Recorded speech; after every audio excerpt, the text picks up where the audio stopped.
Hello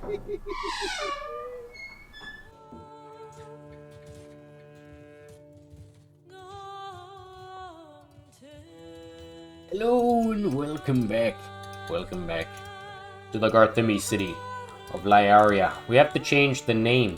For some reason in the last one, I said that you can't change the name.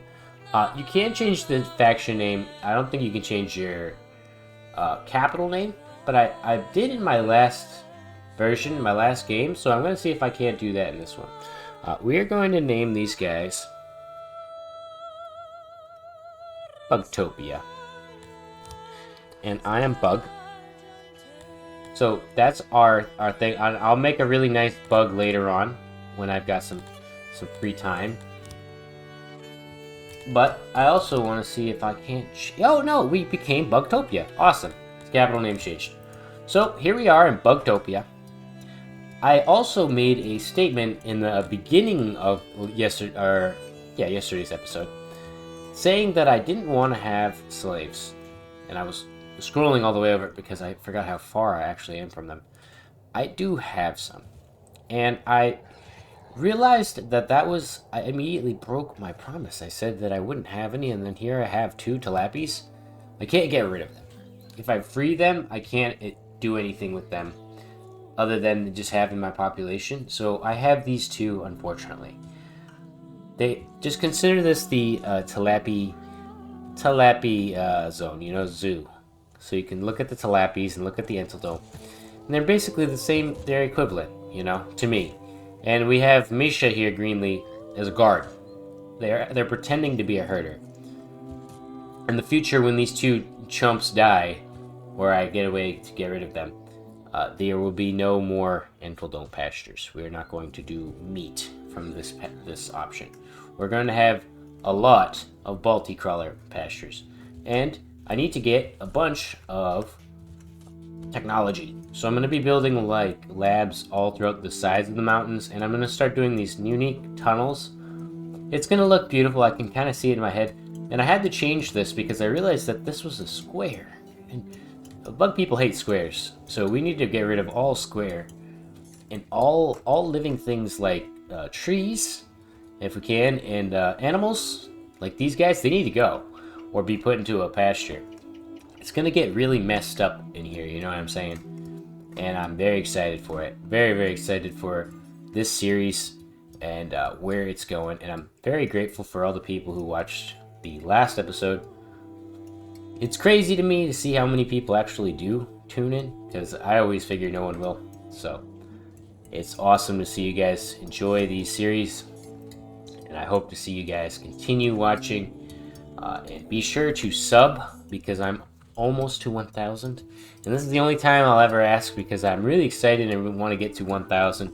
And there are definitely more than 1,000 people who watch these videos. And once I hit 1,000, I don't care. I feel like when you hit that number, you're an established YouTuber, and you can start to say, I make videos for fun, and people don't look at you weird because you only have like 100 subs. At 500, though, I've told a few friends, and I think, I think that it's a substantial number. I'm very excited with it, because we have 199 Garthimis in this city. And if you look, they're all doing something. You know what I mean? There's always somebody doing something. And I appreciate that. With the 500 and some odd people that have subbed already, I don't keep too close attention to it, but it being part of the game of playing YouTube, the same way I'm playing Songs of Six, I'm playing YouTube. It's pretty cool. So, enough of that. Enough of that shit. Look at these 2. Theobald and Glory? Nostromo. Being watched by Misha and Tootin. Yeah, Misha looks like they're having a hard time. I don't know what's going on with Misha there. You okay, Misha? Can't tell if they're laying down face first or if they're laying on their... I don't know, they're laying down on their something or other. The Garthimis are weird things. But they're really cool. They're all dirty for some reason. We need to find a way to clean them up. So in this episode, I'm going to be focused on, like I said, technology So we're going to be putting labs throughout all of these passageways, and I'm going to put some really unique roads and mountain carvings and kind of carve this up like a nice ant's hive. Because in reality, Garthimi are ant people. They're kind of like ant people. They're not really good at much, but there's a lot of them, and you can easily replace them. And from what I've been told, they really don't care about anything. They're like, it says it in their traits, but like if they had very low happiness and loyalty, they still wouldn't leave you or do anything. They become insane relatively easily though. And here we have a nice upgraded clay pit to throw a bunch of Garthimis at, like that. But I will see you guys in a moment when I get somewhere nice and hopefully have a lot more people, a lot more bugs for Bugtopia.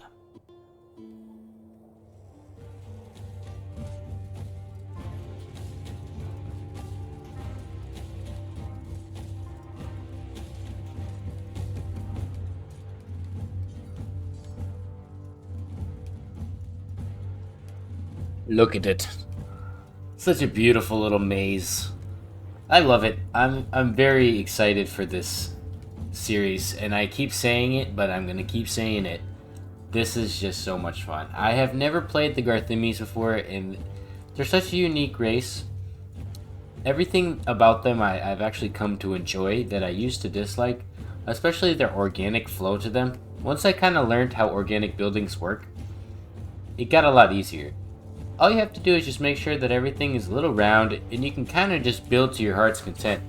And so far with the Garthimis, I've kind of gone for an organic flow with everything. So inside their buildings, things aren't really squared.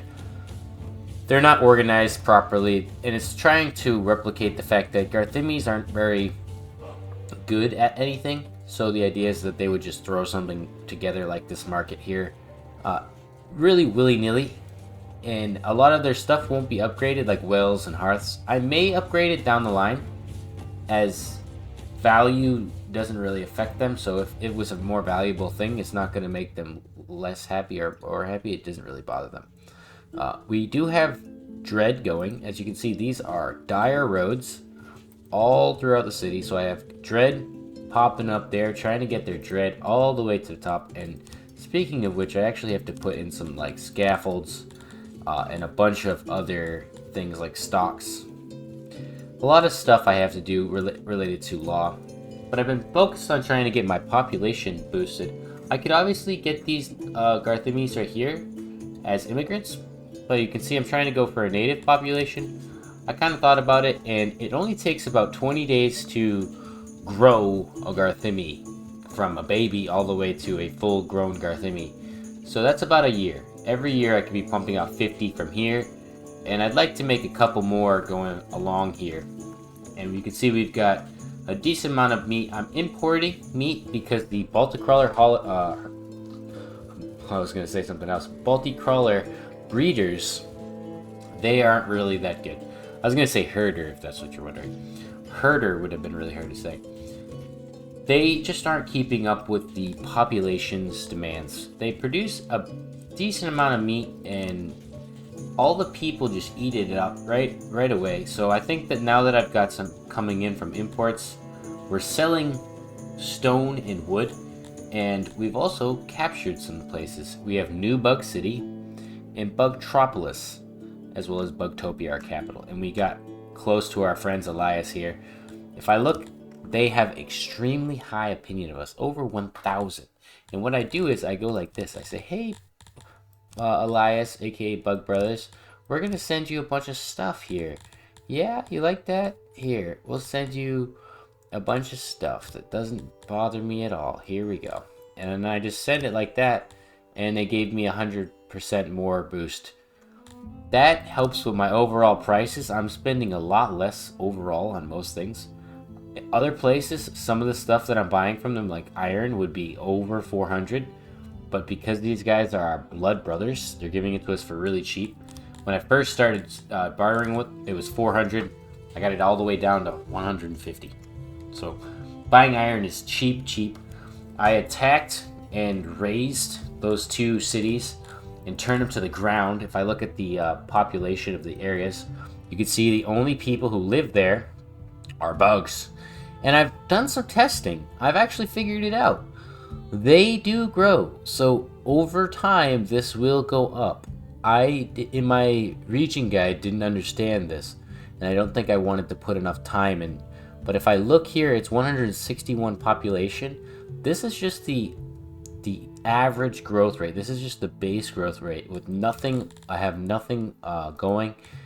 It was at 41 Garthimes a couple years ago in the game.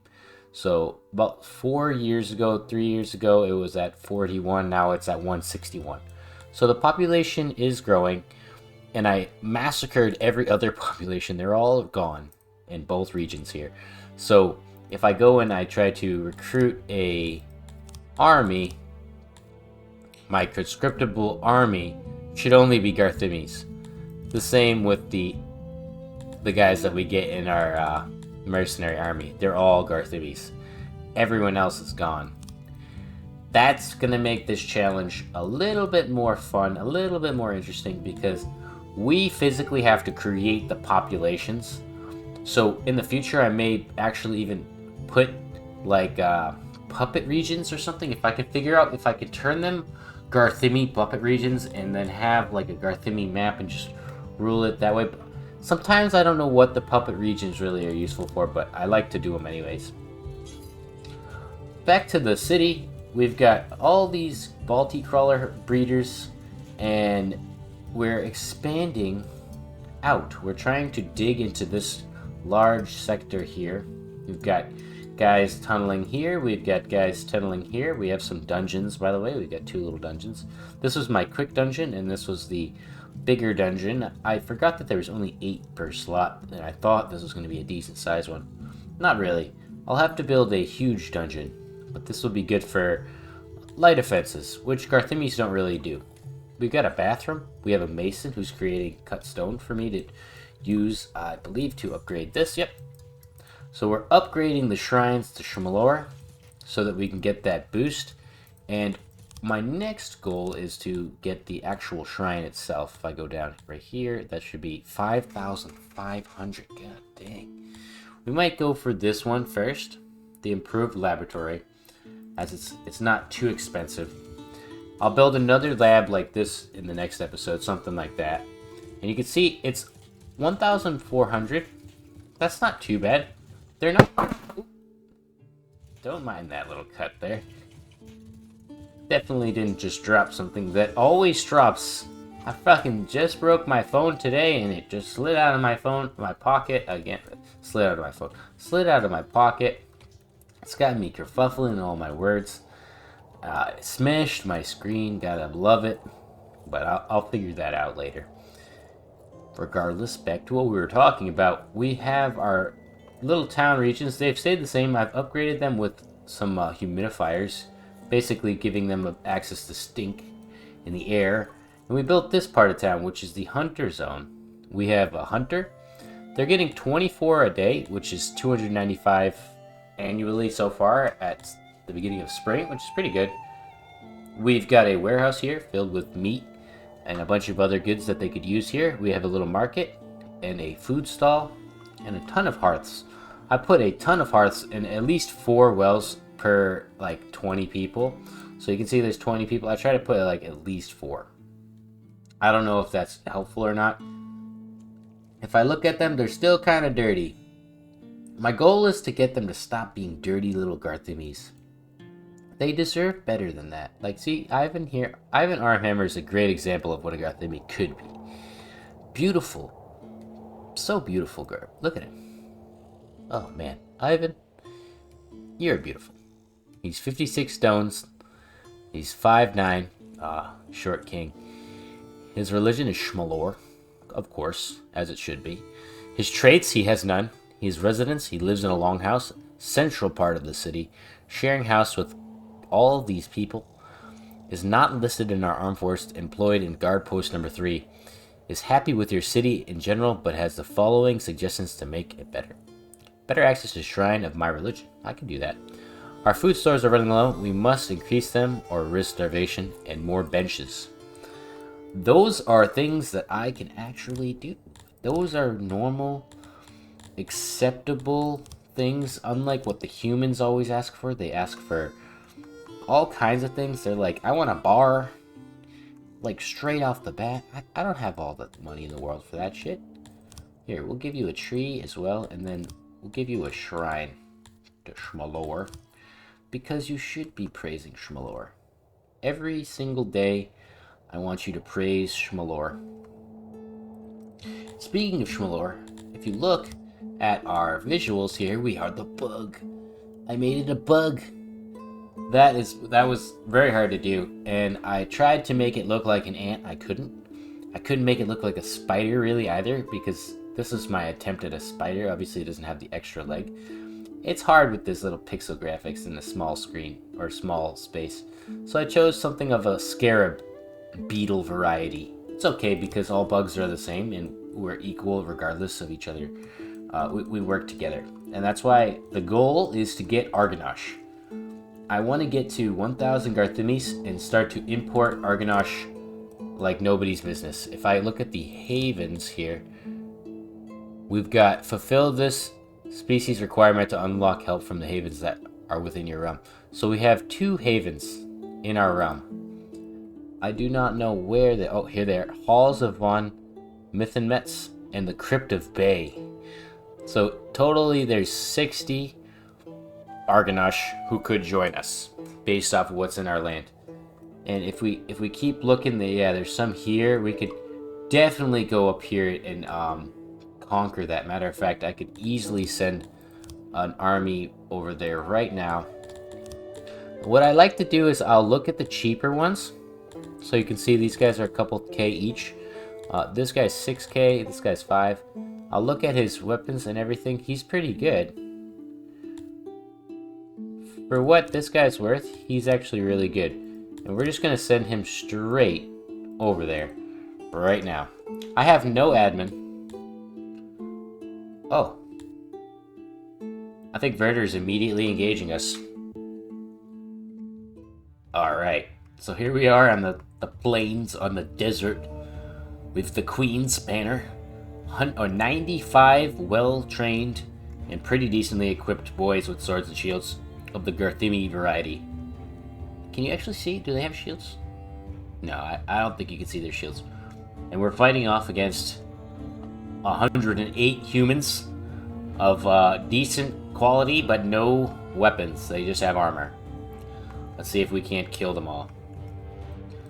The way that we're going to do this is we're going to set ourselves up in a equally sized blob. Like this.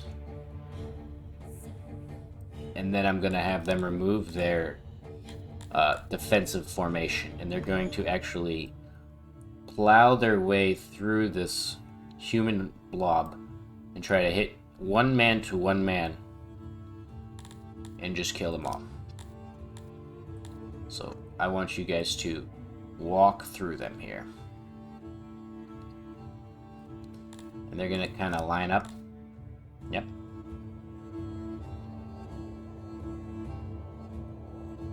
Okay, if they want to do something like that, that's fine by me. Alright. Fast movement. Charge. Kill them all. Kill them all. Let God sort them out. Let Argonosh sort them out. Or sorry, Shmalor. Kill them all. Immediately attacked on all sides. We have a lot of Garthimes down from the charge. They knocked him over, but they didn't kill him. They're gonna get up now.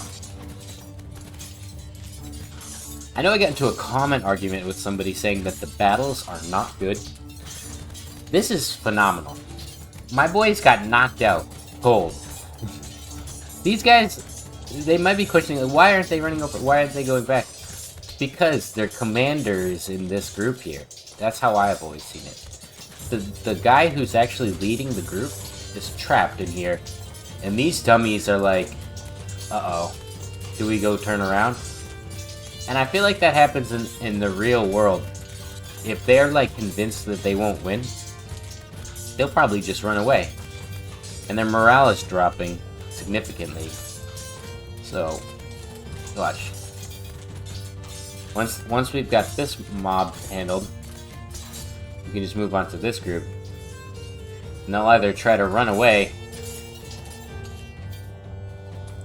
but I've honestly never been too bothered by that type of pathing error, because everything works as it should. When a guy hits a guy, they fight. Like, you can see them. Once they get up on somebody, they start beating the hell out of them. And the Garthimis have pierce damage, so we didn't even lose a single one. It's called the charge technique. They also have shields and swords, so would have expected that. Murder is mine! Reline up! Reform the line! Beautiful. Beautiful Garthimi. Power. So we can immediately put 31 humans into captivity. Accept that. We're going to have a ton of armor coming in. So we're going to go and besiege Verder. And this is kind of a demonstration of how I do it. You can see Verder is sending a caravan of spoils to Bugtopia. Bugtropolis and Bugtopia are going to get me confused. And this will be Bugtown. So immediately victory because everyone's dead. We can raise it, capture these people, or we could just... Yeah, we'll raise it because we want the people in our population. And then what I do is this. I click massacre, massacre, massacre, massacre, and finally massacre. So we've got 12 Garthimis in this city. I can easily go on to the next 3 regions here, and I think I'm going to, but I'm going to leave that for my future self, because I don't want to get too ahead of myself there. Once I start to get too far out of the realm of my control, it's going to be hard to actually send troops to protect that area. Although, as I'm thinking about it, tomorrow when I play, I'm going to actually just conquer these regions here. No one will stand in my way. Hoogland will die, and this will be the final area of Paradin. I think that's there. Namak. City of the Empire of Namak here will be our final battle. But Alays, our boys here, they might not be too happy with the fact that we just kind of penned them in. There's really nowhere for them to go. So in the end, we might have to take them down too. Who knows? Who knows? Regardless, I thank you all for watching. I hope you enjoyed that little skirmish, that 100-man skirmish, or technically 200-man skirmish, and how the city is going so far. I hope you guys have learned something. If you have any questions, be sure to leave them in the chat. I always try to find time to respond to those. You may notice I won't be as active because of my phone, but yeah, I'll see you guys in the next one. Goodbye.